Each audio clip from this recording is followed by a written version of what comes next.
Okay guys, another unboxing video for today. Ito, buksan na po natin. Mayroon siyang label, mayroon siyang bubble wrap.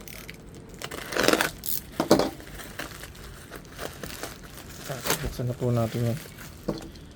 Nakita natin. Ayan. Ito, naka-bubble wrap na. Wala siyang box lang. Hindi kasama yung box. Okay, so meron tayo dito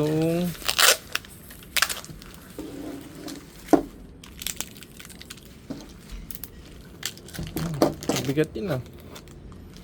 Okay, multifunctional super sealant rubber type po siya.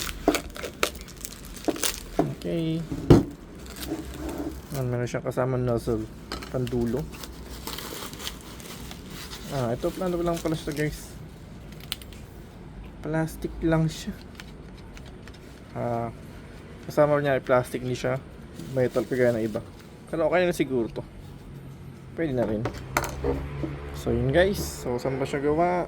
Pero mabigat to, parang sakto yung 500 grams ito. Share life 18 months, so syempre kailangan magamit agad pag nabuksan to. So wala siya nakalagay sa manufacturer, ano. Yun lang talaga. So meron siyang Viber sa WhatsApp, email. Okay, the rest yun lang naman. Okay guys, kung gusto nyo yung ganitong link o may nakagamit na ganito, share, comments lang, and then thank you for watching po.